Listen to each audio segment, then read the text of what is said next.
Good morning, everyone. Good morning. We are so glad that you all have joined us today.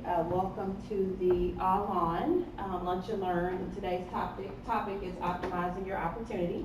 For those that I don't know, or you may not know me, my name is Jennifer Sands, and I'm one of the recruiters here with Air Liquide. Before we get started with the presentation, we have to do our safety moment. So I was with Kim Mays earlier today, and she was telling me about some new vitamins she was trying. It's just some daily vitamins, a supplemental vitamin. And she did not read the instructions on the vitamins, and the instructions were to take them with food, and she took them on an empty stomach, and she ended up getting really sick. So just a good reminder, even though it may be an over-the-counter daily vitamin, it's really important that you pay attention to those instructions that go along with them. Okay? All right, so at this time, I'm going to bring up my co-chair, Donald Naylor, to introduce our speaker.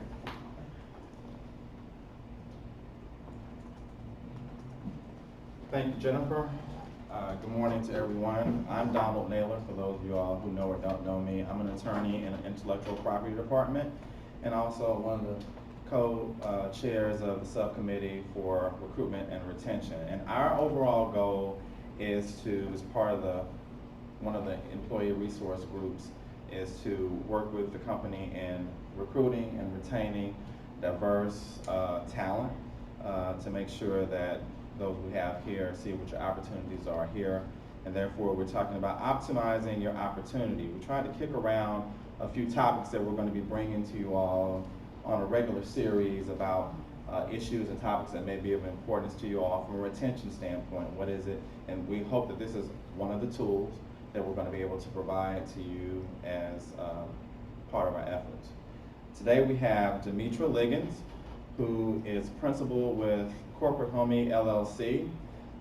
She will present and talk more about what they do on a services basis. But currently Demetra is a Houston and New York based partner with Thompson & Knight LLP. She works in business finance and restructuring and has done so for well over a decade. Having had a lot of experience, she's a former law clerk for U.S. District Court judge for the Northern District of Alabama, as well as a former and a current Texas Super Lawyer, which is a magazine that Thomson Reuters puts together. She's been cited as a law firm rainmaker by Diversity and the Bar magazine. She's a top lawyer with Texas Magazine. She's received the President's Awards from the Houston Bar Association, been a director of the Texas Young Lawyers Association, currently a member of the Women's Business Alliance for the Greater Houston Partnership, a fellow of the Houston Young Lawyers Foundation, the Texas Bar Foundation, has a number of publications that she's titled and put together, and so much more. So without further ado, I'm going to bring forward Demetra Liggins.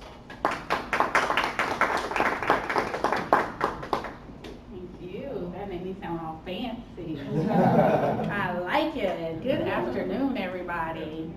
Okay, so I am Demetra Liggins, and my twin sister, and I have an identical twin sister, and we recently launched a business called Corporate Homie.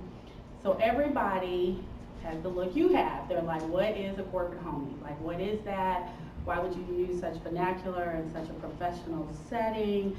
And so before I get into the topic, I want to tell you a little bit about Corporate Homie.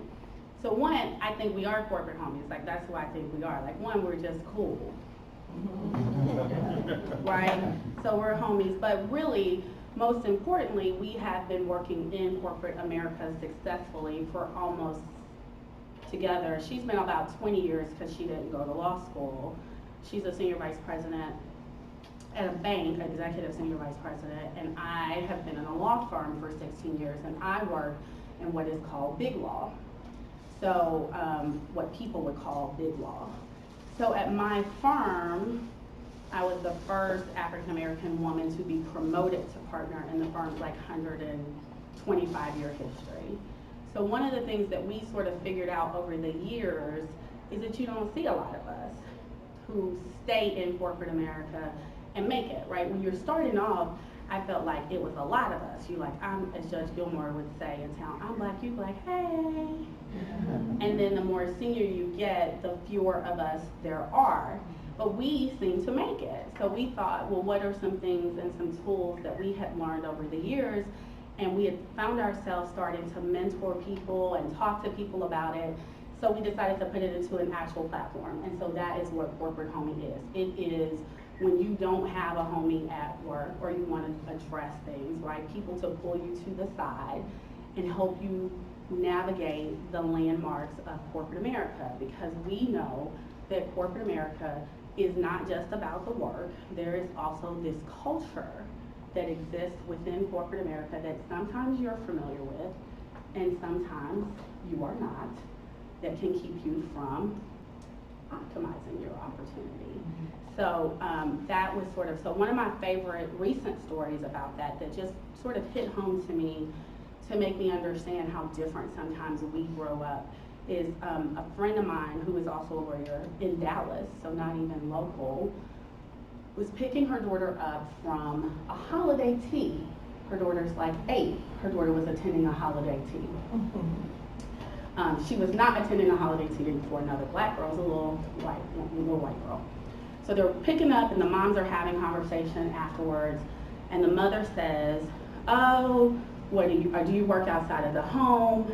And she says, yes, I practice law. And she says, my husband practices law. I do not work outside the home, but my husband practices law. So my friend Amy's like, oh, well, where does he work? She says, Thompson and Knight.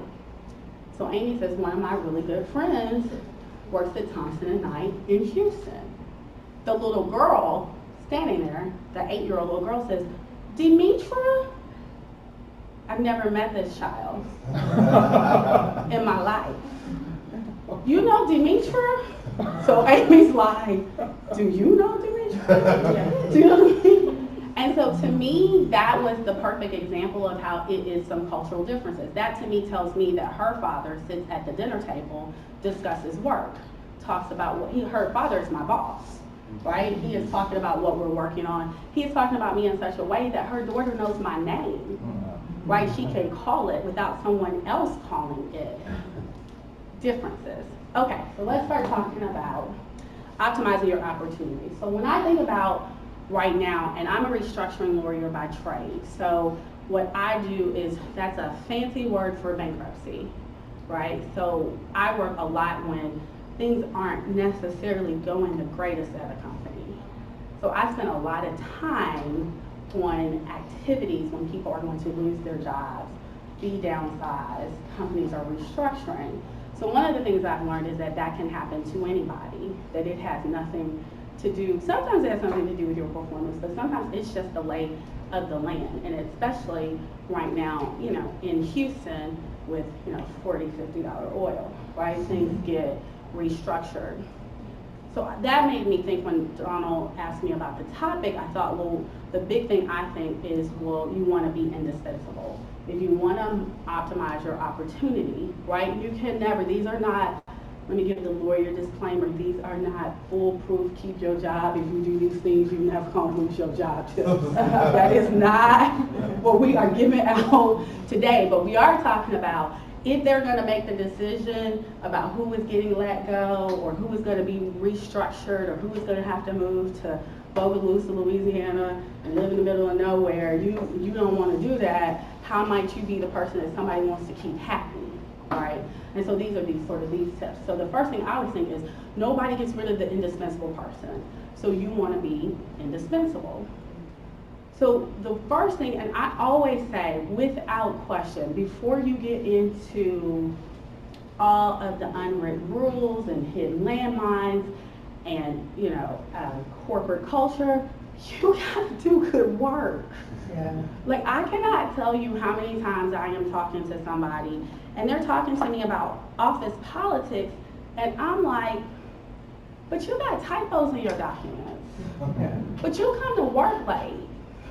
Like, we're talking about table scraps, right? Like, you, especially when you are diverse, like, you need to do good work.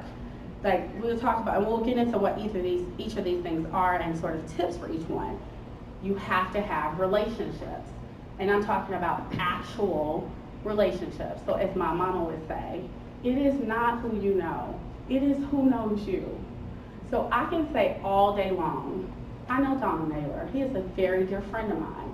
But if you call Donald and say, hey, met Demetra Liggins today, she says she knows you, and he says, who? It's done. Yeah. Right? It's done. So it is who knows you. And then you have to have trust. And we'll talk about ways I think that you can build trust and ways that trust is built. And then being, most importantly, a known quantity, an actual known and proven quantity. All right, so first thing, when I say producing good work, because like I said, to me, you can have all the other things, and if you're not producing good work, it won't matter. So one of the things that I think sometimes people struggle with, and you should ask yourself is, you know, am I doing work that matters, not just work that is easy? And it's nice to do work that is easy. It makes the day flow quicker, but that doesn't make you indispensable. It doesn't help you optimize your opportunity. It makes you do very commoditized work, which means anyone could do it, which means someone could do it at a cheaper price, which means you could probably be gone. So you want to be doing work that actually matters. That's what I mean about being productive, right? Not just having a task. Like I'm working 10 hours a day. Well, that's great, but what kind of actual work are you doing?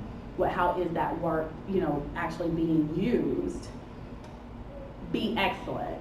So, you know, I think it was Jesse Jackson said, like, excellence overcomes a lot.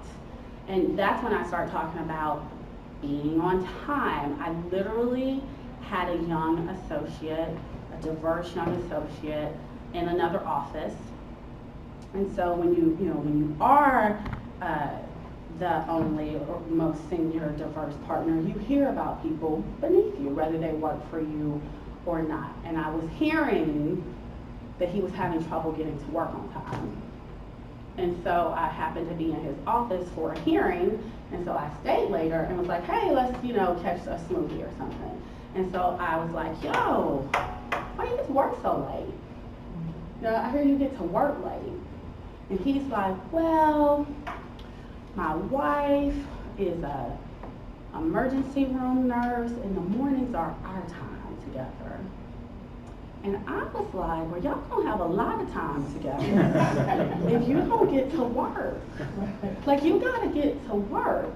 And so his thing was like, well, we don't have a time to be at work, and, you know, I'm getting my work done, which arguably, I think in a perfect world might be true. This is what I mean by, this is what my sister and I would call, this is a CLM, this is a career limiting move. Like, I hear what you're saying, that sounds plausible, but if the people you work for think you come to work late, you come to work late. Right. It doesn't matter. Like, they are the person who, if the person doing your review thinks you come to work late, you come to work late. Mm-hmm. So you need to pivot, right? So, like, or you should work somewhere where that time would be considered on time.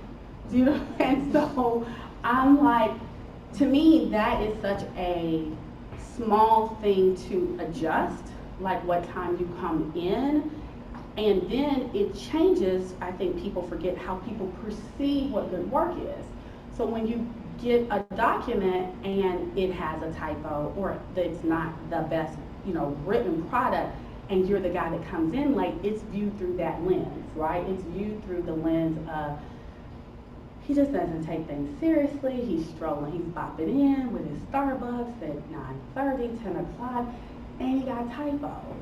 So it's working together, but as we would say in church, but not for your good. It's working together, but it's not working for your good. It's not. And so I'm always like, be excellent, get the little stuff right. Like, just, and the thing is about those kind of things is we spend more time at work than anywhere. So you know the people you work with, and the people, more importantly, the people you work for. They're almost like your family. They might get on your nerves, you might not like it, but you do know what they expect and how it rolls. And so when you want to push against that, feel free to do so, but do so understanding that it might have consequences of you not being perceived as excellent. Okay, another thing I think that people don't want to do is study. Like they don't want to study their craft. So you would never like an entertainer who didn't know music, right? They're always, not just, you do an interview for an artist, they'll tell you about all the other artists they like right now, right? You do an interview, they'll say, I'm really digging so-and-so's new single. They're constantly listening to other musicians because they like music. Like that is their craft, that is what they do. And that's how it should be for you. Whatever it is that you do, you should know about it. There shouldn't be things going on in your industry and your space that you don't really know, because it should be your thing. And if you don't want to learn that, you're probably doing the wrong thing.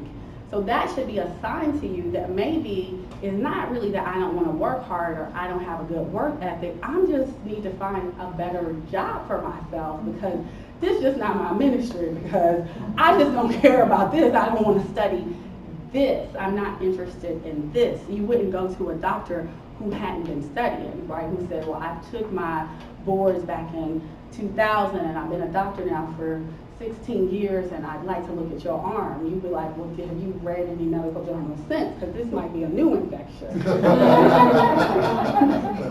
So same thing, you need to stay current on what's happening in your industry. And then I always say have a winning attitude. Like people like to work with positive people, especially, if you are supervising people, they will tell you no one likes the person on their team who always comes with the negativity. They want the person who's excited about the project, excited about what we're doing. I always say the worst person to be on my team is the person who is only trying to get their job done. They do the task, they don't understand the spirit of the task is what I call it. Let me give you an example. I had a hearing one time, it was in Louisiana. I was going in on a Sunday, my hearing was on a Monday morning. When I got there, the rental car place was closed. That's a problem. Couldn't get a rental car. When I discussed it with my assistant, she said, you asked me to make a rental car reservation, and I did. So in her mind, she accomplished the task, and technically, she did.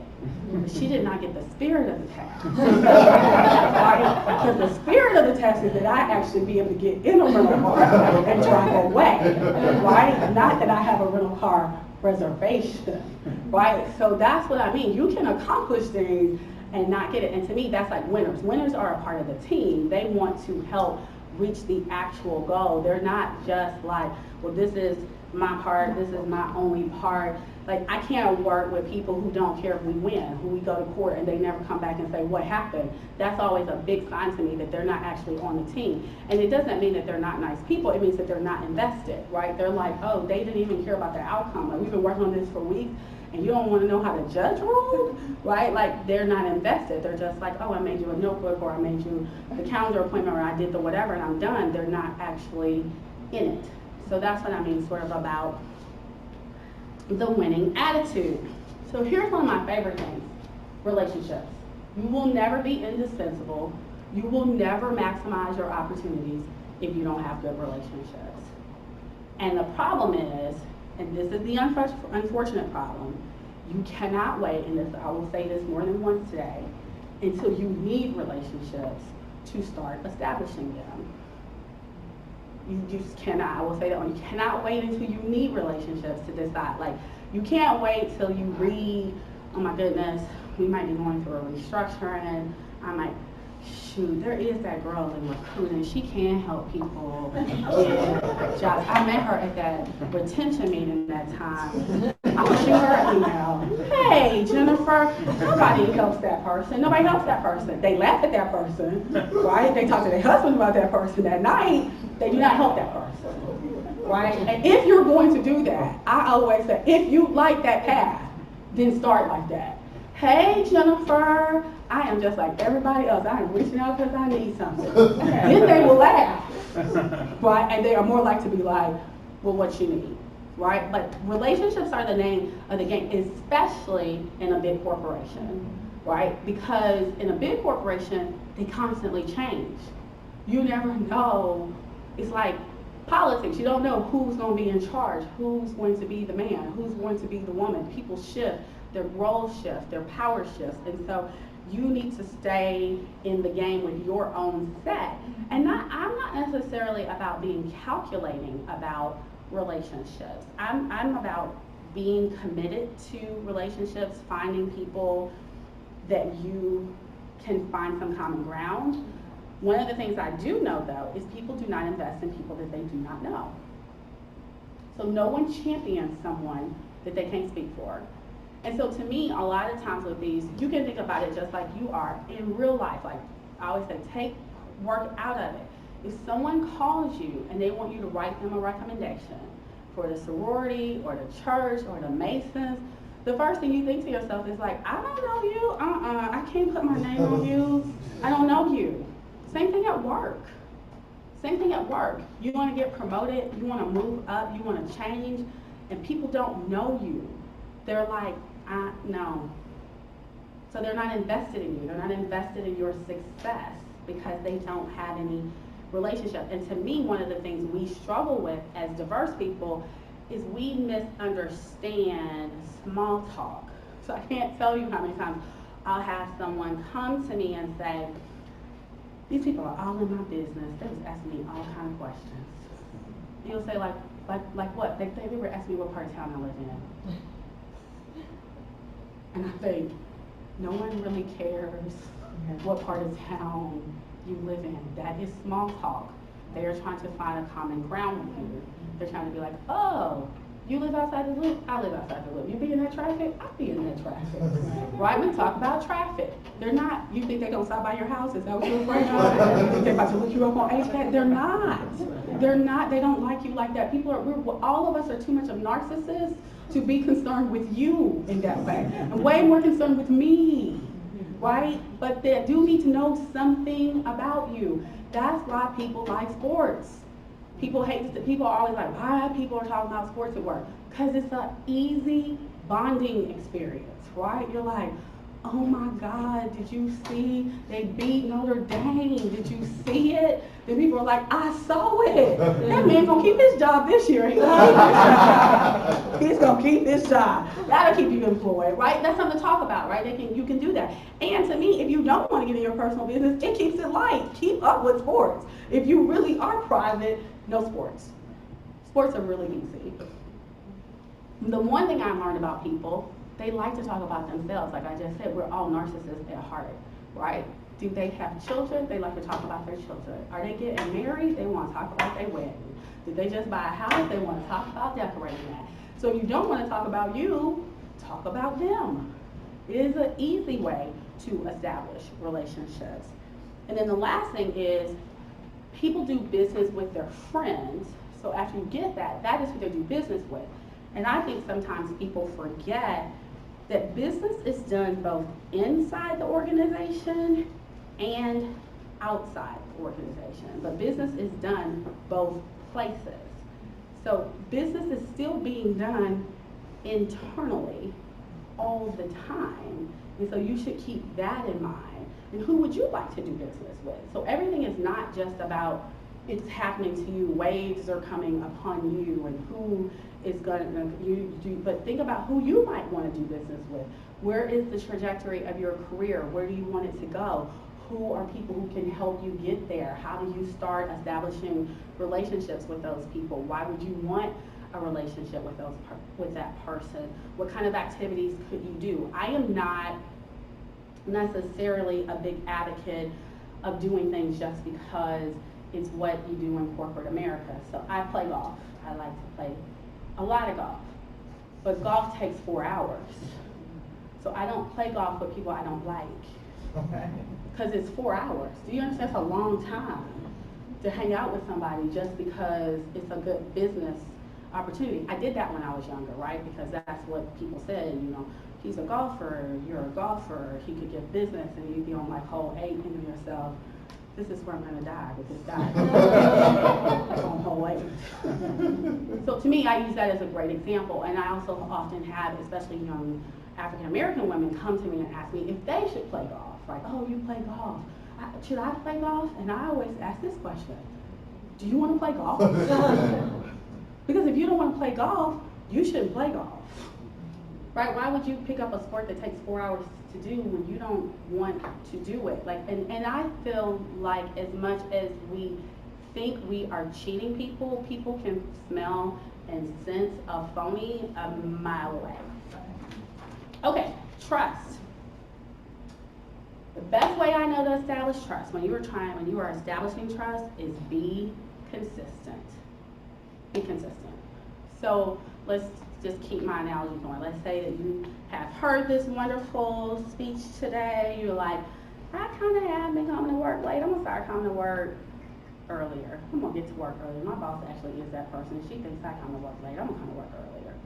And so all next week, you come to work earlier.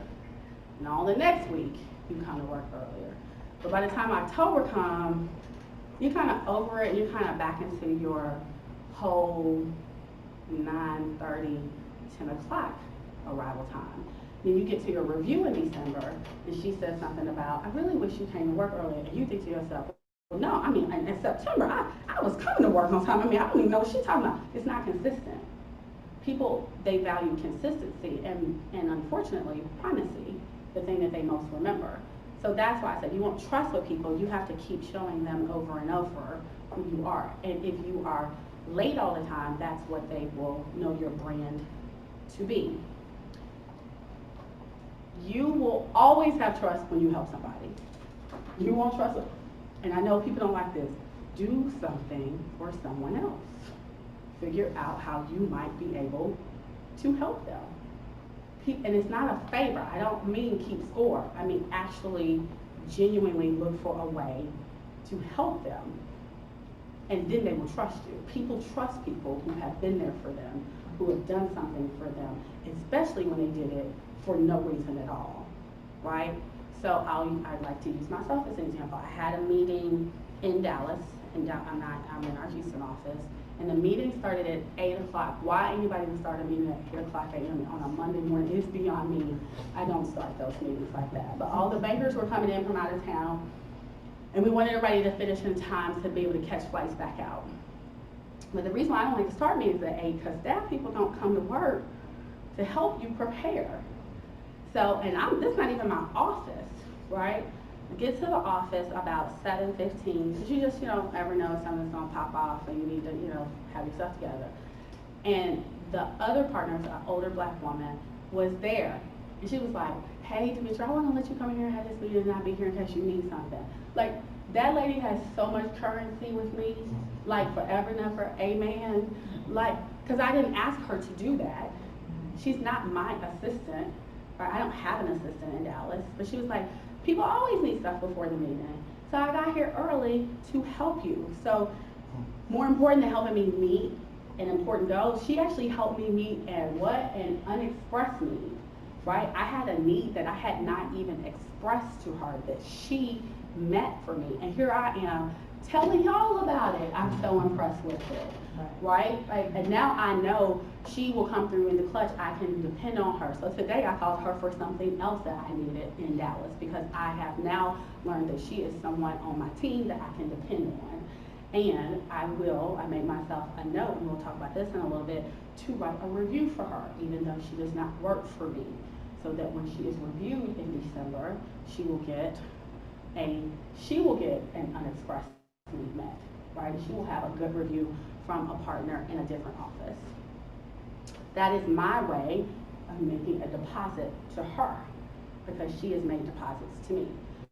So that's what I mean. Don't always be thinking. I think sometimes, and I know I see this, and I know Donald could express this as well, about outside counsel and outside vendors. People just want to make withdrawals. How can you help me? How y'all gonna give me business? What can y'all? And you're like, that's really great. And we will look for ways to work together, not just ways to help you, right? So you should be thinking about that as well, both internally and externally. How do you make deposits for people? How do you, one of the first things I like to think about when I'm doing something for my boss is, what are they going to do with it?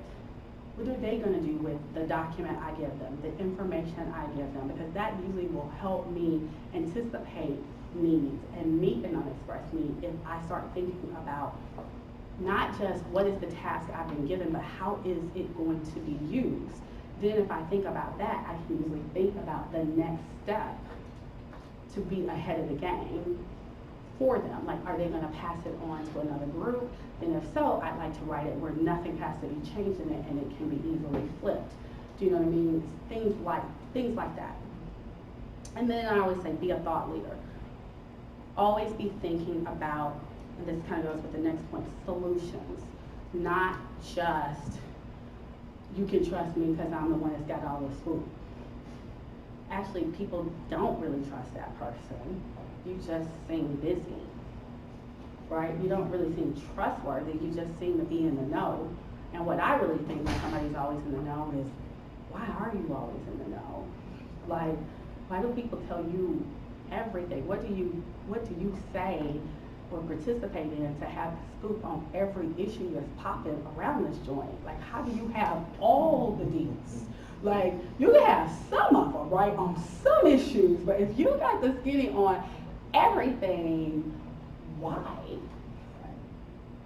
Why would everyone trust you in that way? So that makes me think you are a radio. You are changing your personality, your conversation, your dial changes depending on who you're talking to. That is why everyone trusts you. Everyone should not trust you, right? Some people, I don't like them. I don't think they trustworthy. So if they trust you, that makes me question you. Do you see what I'm saying? So if you have a consistency about you and you are a thought leader and you are offering solutions, sometimes you should actually bump heads with people. It should not actually go that great. And people should be like, that's not my person. That's the way it actually should work. That's how it works for leaders, right? The president is not liked by everyone. He's the president. You have to make decisions in such a way that might actually put you on the wrong side of people from time to time. Okay, last point before we get to resilience is becoming a known quantity. So I got this from Wharton Bellamy. I heard him say this years ago and I love it. You cannot be diverse and mysterious. That is limited to white people. You don't have that luxury. You have to be known. You can't. So if you're mysterious, nobody knows anything about you. They don't know what you like to do, where you work, what you like to do after work. If you're married, if you got kids, you will not get promoted. That will not happen for you. If you have this idea that you will sit in your office, put your head down, grind it out, someone will find you in your obscurity, come and promote you, that will not happen for you. That don't happen for us. You will have to be a known quantity. People will have to know you. They will have to be preaching the good gospel of Demetra Liggins and how great she is, and how great her work is, and how well it was going. When people are sitting in the meetings and they're discussing the next promotion or the next person, someone will have to vouch for you. So if someone calls your name, someone else will have to co-sign. That is just the truth. There is lots of statistics on that. There is lots of data on that, that especially, and even more so for women, that men, especially white men, can get promoted off of potential, and that women and minorities need to be known. They have to prove and show that they already can do the job before they get it. So we don't have that luxury. We may not like it, but that is the gig. So if you like being mysterious, that's fine, but just don't expect to get promoted, right? You just should want to be sort of a mid-level employee, because then you can be as mysterious as you like, because it's a different level of responsibility, and more importantly, what people give you as trust in their organization. This is what I mean about finding people. I almost call them like your own, squad, as the young people would say. Some people call it your own board of directors. But you do need to know who your people are in your organization. And if you are sitting here right now and you don't know who your people are, you probably don't have people, and you need to work on getting some people. But everybody needs people. There is no promotion, there is no optimizing opportunities. There is no happiness at work without a squad, without a team, without people who, and I would hope that you in turn are on someone else's team and are doing that for someone else. But you need to know who your people are. To also, and this is the part that we all struggle with, you have to take some risk. If every job you have, if every opportunity that is thrown your way, you're like, I know how to do that. I'm ready to do that. It's probably not you living at your full potential. Like when you're at your full potential, somebody should be bringing you some opportunities that you think to yourself, I don't know.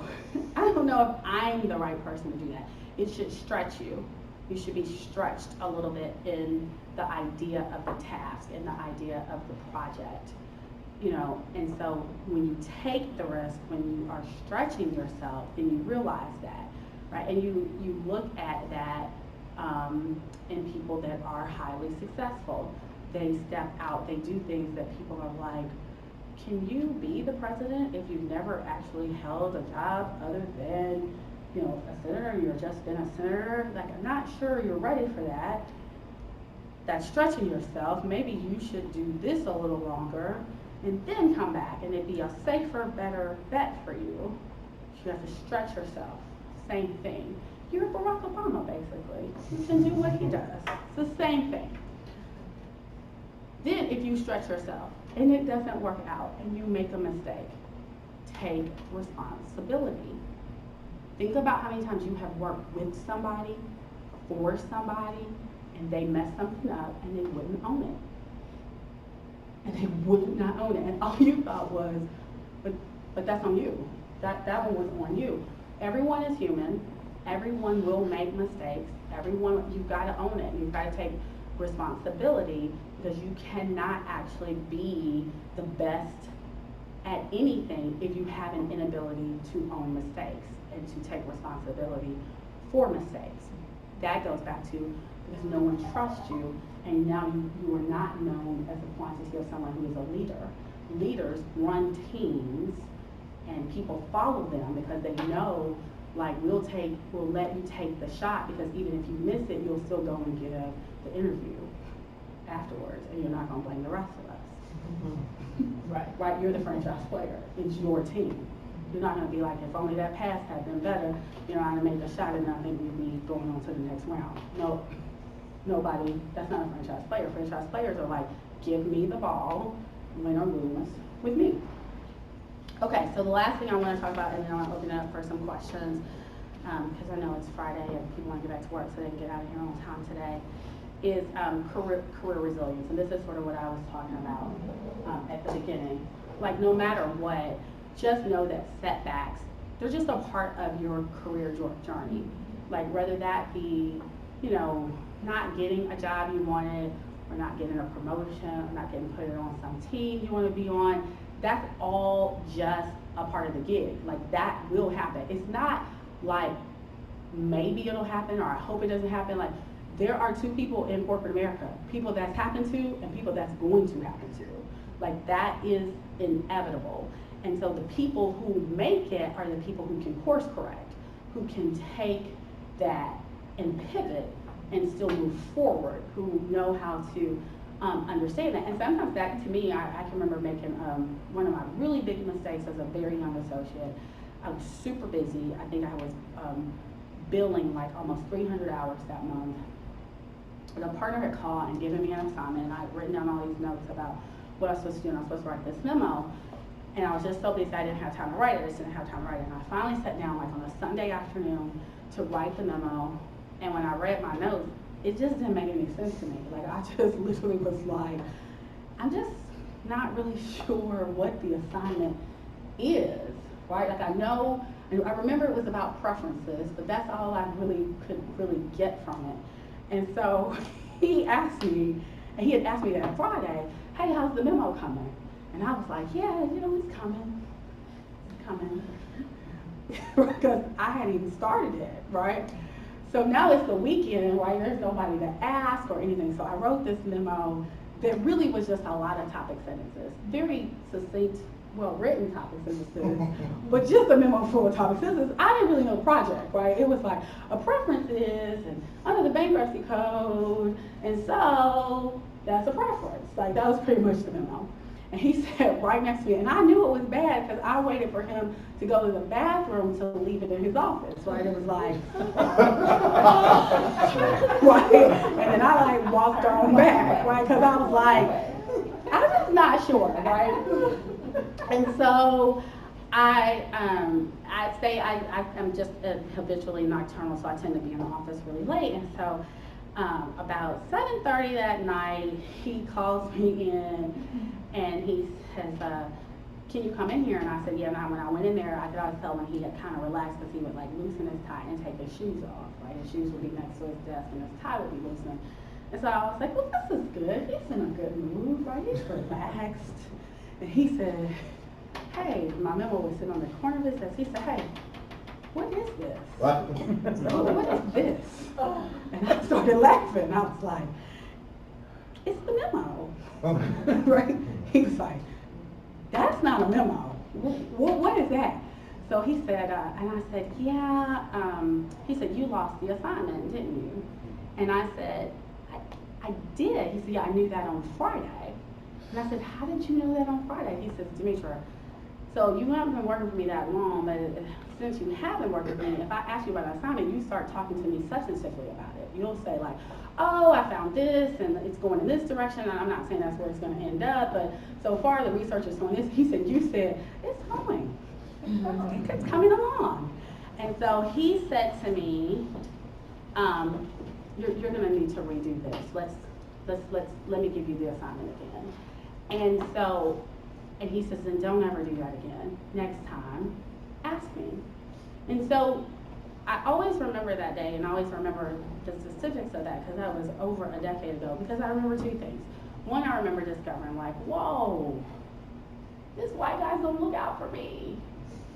Didn't know that, right? I had this idea in my mind that my mentors and people who were gonna help me, they were gonna be women or they were gonna be people of color. And that was a mistake. I had not even entertained the idea that the person, he ended up being the person who helped my career the most, was going to be a white man, right? And what I second learned, and this happened to me a lot in my career, when you are funny and smart and pretty and gregarious like I am, people want you to be the poster girl of the firm, right? They want you to go and talk about recruiting, and I love doing that stuff, right? Because it's something I'm very passionate about, bringing in more diverse associates, but they want you to, take pictures and stand. They are not necessarily interested in teaching you how to substantively practice law, right? They don't have an interest, and that was the second thing I learned that day, is that he was actually interested in my actual career, because he was going to let me redo it. Because he could have easily, and I had seen that a million times. Somebody messed something up, somebody at the water cooler, they're like, hey, you working somewhere, Donald? Oh, Donald gave me a memo one time. That memo was not good. Now you got the wrong ambassadors out. And so it changed, the trajectory of the way I saw mistakes, the way I saw the importance of being transparent, course correction, all in that, one little conversation. And he left that firm, I've left that firm. I've had dinner with him last week. He has still been a big part of my career. And so I always, think about that as far as how to pivot and get yourself out of a mistake. And the worst way to stay in a mistake is to not acknowledge it, right? Is to pretend like the mistake is not happening, that you really haven't made a mistake. And then finally, the thing that we talked about at the beginning, again, do not wait till you're in a setback, that you're in some type of challenging moment to decide it is relationship cultivation time. Always be cultivating relationships. And if that is something that does not come very natural to you, then schedule it. So when I was young and it didn't come very natural to me, and I'm still young, that's right, Dawn, I'm still young. At the first of every month, my first business day in a month, I would sit down and send out emails to people to have lunch or coffee or anything like that. That was the first thing I did. I just took like the first 10 or 15 minutes of that day and just sent out like 4 emails. Hey, you want to have lunch? Hey, you want to have coffee? And then just whatever came back from those 4 or 5 emails, and that would make me push myself to engage people and to not forget and not to be like, oh, I'm going to reach out. Oh, yeah, I'm going to reach out to him. Oh, I'm going to reach out to her. And it was just sort of and now it's become like a second nature, my beginning of the month activity. Okay, so I'm going to just stand up here and talk, though I haven't really it. Want to give you guys a chance to ask any questions, comments, screams of outrage. Oh, it's just that good. Very good. Do we have any online? No? Okay, well, you can find Corporate Homie at corporatehomie.com. We are on social media everywhere as Corporate Homie. I am on social media everywhere as Demetra Liggins. We are hoping to launch a podcast that'll be sort of similar about like what we did right now. Our goal is to get that launched by the top of the year, so be on the lookout for just sort of tips. The blog is already up. We usually put up blog posts a couple times a week, usually there's just short little work tips, like yesterday's was about, are you a rock star homie or are you a regular homie at work? So thank you so much for giving me your lunch time, and good luck with optimizing your opportunities. And Donald has heard me speak many times, and he knows how I am. I'm going to say, hustle on, homies.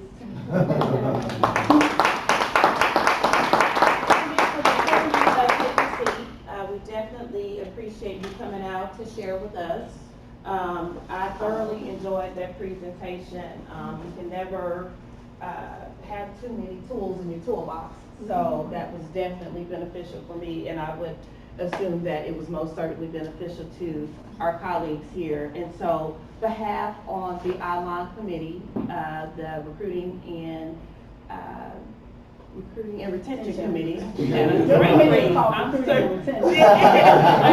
having a brain freeze.